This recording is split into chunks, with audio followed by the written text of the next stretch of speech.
What's going on, guys? So today on this Shoky Quickie, we're continuing with the new Power Rangers Lightning Collection stuff, and this is the Mighty Morphin Pudgy Pig. So once again, they're giving us monsters, and I'm here for it. And this was one of the most memorable pigs, one of the most memorable monsters from the first season. And yeah, so Hasbro Pulse had like a deluxe version that came with like a collector's box that looked like a lunch kit with the whole Ernie's juice bar thing going on with it and stuff like that. But you know what? That was taking somehow way longer than just ordering this thing from BBTS. And I'm sure people have already found it in store in certain places. At least locally, I have found no new Lightning Connection stuff at all since Andros in Disguise. So, still waiting on a bunch of other things that I want to get. But here we go, Pudgy Pig. It is a deluxe figure, technically speaking, so it's a little more expensive, like $35 thereabouts. You know, very heavy, and he's going to be a pretty dense figure. I mean, the body is just absurd. You know, nice corner cut there. Beautiful shot back here. Of course, his knife and fork look significantly better there than they do actually in package, because, you know, they're painted there. Another image there with the lightning bolt. No big deal. I've already cut the tape, so let's go ahead and get him out. And this one's going to have a whole lot of assembly and cutting out from the packaging, as it were. Man, this looks great. Surprisingly. Gotta love that. Nice lightning bolt there. Wow, he is seriously heavy. Like, that's no joke. Like, he just collapsed on himself. My whole floor is currently covered in Power Rangers and Dragon Ball boxes. So, they strapped everything in here, with the exception of these pig hands. Look at that. And as usual with flesh-colored things, white balance and everything's going to be off by a little bit. Going to have to do some tweakering here.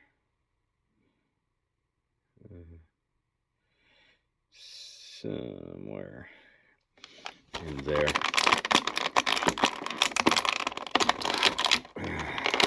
See, this is the one thing that kind of sucks, is when they give you really nicely molded hands for a figure like this. And, like, realistically, you only want him to hold his weapons. So, get our knifey knife here. Wow, that went flying. Back there. Okay. Useless lightning thing. This is like one of the ones I usually use for around the sword. I assume it's going to go around the fork or the knife, just depending. And speaking of fork and knife, we got them right here.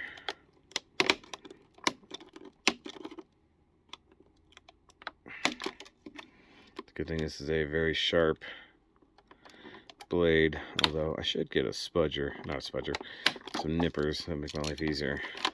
Okay, so the fork is now free. And for some of y'all watching this, you'll be like, why didn't you just do all this first? I'm like, because this is my first opening of the packaging, so I'm checking it all out as I go. And it's kind of fun just to do this. So normally I would do out-the-box type things like this, but this I'm just opening up. See, those would definitely look better painted silver. Okay, so we've got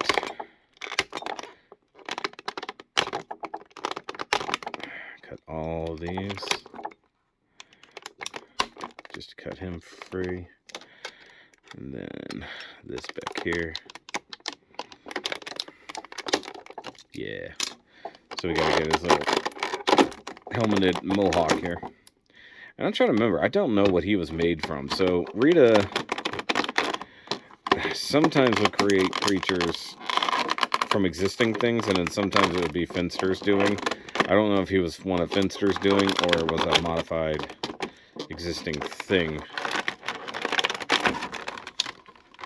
Oh wow, they crammed that in there. Oh, jeez. Okay.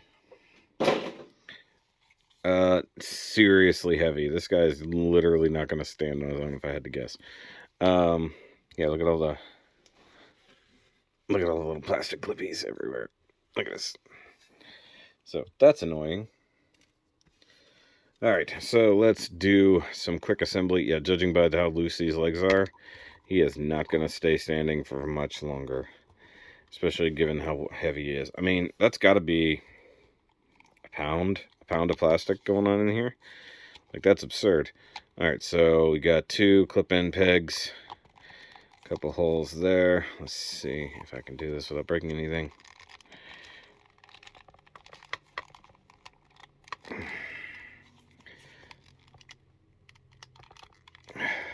Wow. I think that's good enough, realistically. It's in there. So, wow. Alright, well, let's just talk about him as is. For some reason, like, he's mostly molded in, you know, this flesh color, this pig flesh color. Except around the face, you can see he's very much airbrushed right through here. His nose and stuff like that is colored in, you know, just pitch dark eyes. Teeth are painted. We got oh god, that's so creepy. Oh god, you can see his uvula. I don't know if you guys can see it on camera, because, like, oh, Jesus Christ. That's absurd. Yeah, so his arms right there. I think the tongue is painted, but it's so close enough to the same color, it's hard to tell. I would have really, like, shaded the back of that a lot darker. I mean, shadow alone is helping, but for a one-off mold, this is actually crazy. So, obviously, we have the giant hinged mouth. That's absurd. Oh, look at that. He's got a little tail. That's funny. So, underneath the helmet, they actually did sculpt the body very nicely. I mean, he's got ears. He's got all this crap. This could have used a wash just to make it look a little bit cleaner. These legs, mark my words, not going to hold his weight for too much longer. Okay, so he does actually have a waist here. Ball joint, okay. T-mounted ball joints for hips, which is fine. Got thigh rotation, though. Super stiff. You're going to need that just to make his his legs look decent. Just worried because I don't want to snap the frickin' hip joint off. Arms, ball joint with a bit of a butterfly in the shoulder there. Single disc hinge there, can go around. Once again, single jointed elbow with the thigh or arm rotation there. He's got spots, but I don't know if those are on purpose. He's also got gray spots here, look like plastic melted on or something like that. Same thing here, a little bit of gray. Okay, so this is the front of the forearm. The wrist has the same exact joint, painted on little hooves. My hooves! And these are his holding hands, obviously. And that's going to be more of a grabbing hand or a shoveling hand. And this is a fist, technically speaking. That's just freaky. This is more of a thing like, okay, you could include the weapons, but mostly I just want... I mostly just want him to be able to hold stuff or shovel food or something along those lines. Like, there's a little dink there. So the knife is what it is. Fork is what it is. There's a little hair floating around there. It's not bad. Weapons aren't terrible, not gonna lie. They just needed a better finish. I know they showed this on the fork, but you can definitely put it on the knife. Actually, I think it works better on the knife. I think it makes more sense.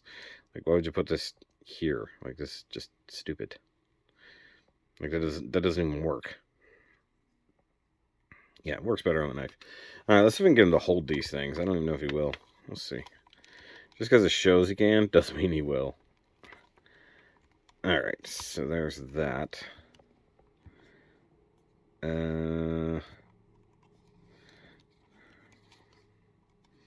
Yeah, for the most part. Except it's loose. Depending on how you have it in his hand. And then this one... I mean, like, the mold and stuff like that is actually pretty insane. I'm not gonna lie. It's pretty good. I don't know if there's a specific hand for each weapon or what, because this one doesn't really want to go. There we go. So, proper fork and knife etiquette. Here we go. Get the feet out there. Oh, by the way, I didn't even finish the legs. The legs have double jointed knees that are super stiff. Honestly, I want those to stay super stiff, so I'm going to leave them alone. Disc hinge foot with the thing, not to mention the cloven toe. Made in Vietnam. That might explain the paint job. Sometimes those Vietnam factories for Hasbro are not that good. That's just the truth of it. You know, some of the worst Transformers we've gotten came out of the Vietnam factories when they first switched over. Yep, see, that right there was what I was worried about. That foot just completely just went out underneath them while I'm playing with the arms. See, like, I don't think this guy needed weapons to just seem ridiculous. Like, they really, really didn't need to make him as heavy as he is. Like, they could have really hollowed that out. Like, also, that is a huge, like, my finger's coming all the way back here. It's just, it's really, really, really heavy. Like, it's kind of absurd. Like, those hips, his hips or something is gonna give out. There's no ifs, ands, or buts about that. Like, getting him in a dynamic pose is gonna be really difficult with that weight.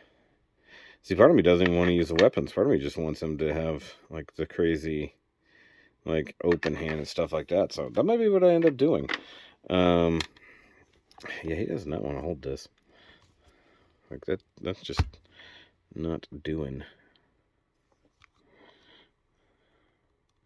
It's like too tight at the top, too loose at the bottom or something. It's a weird situation here. Yeah, that helps. Okay. Yeah. Trying to keep his legs underneath him. That ankle's a little loose.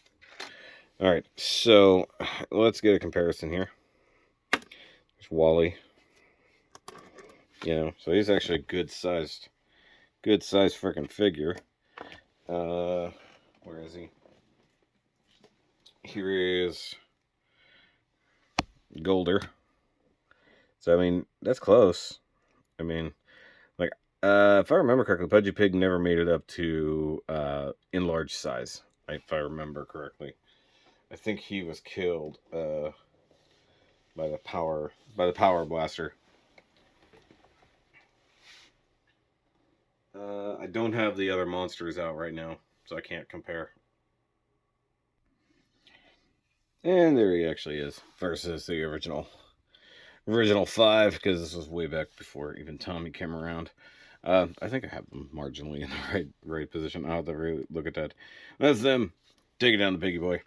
And yeah, I mean, like, as one does, I mean, it's a crazy figure. I mean, like, it's very emotive and super creepy.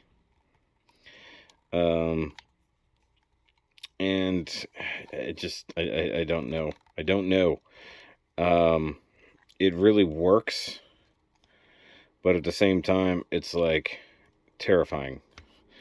It's like, because not just for it's a creepy looking action figure in the first place, or freaky looking character, but the fact that it is so damn heavy. Like, look at this, he's leaning back. I didn't want him to. Like, just having that head tilted back makes a difference. Like, I'm worried that he's not going to maintain over time. You know? But who knows? Maybe it'll be okay. Or I'm going to have to bust out the super glue again in the future. But either way, it's cool. It's a cool figure. Definitely could use probably a little bit of a wash to it. Just kind of really break out some of the details, like the skin wrinkles and stuff like that. You know, dirty up the hooves a little bit, because he's a pig. Also, like, maybe weather the helmet to a degree. But, like, out of the box, it's not terrible. They just really need to up their game a little bit. Like, they do so much more when it comes to, like, the Black Series or even G.I. Joe, but Power Rangers, they really do negate a lot of the details, and it does bother me, especially on, like, a $30-some-odd figure. While it is a crazy amount of plastic, And some paint, it could be better, especially like the airbrushing. Like, just get it a little bit nicer. Or get it to where, I don't know, his feet will stay underneath him. Or give us paint on the frickin' weapons. Maybe it should be silver, or silver on the box, but they're just made out of kind of light gray plastic here. But either way, it's cool. But I'll catch you guys on that next one. Still got more Power Rangers to go.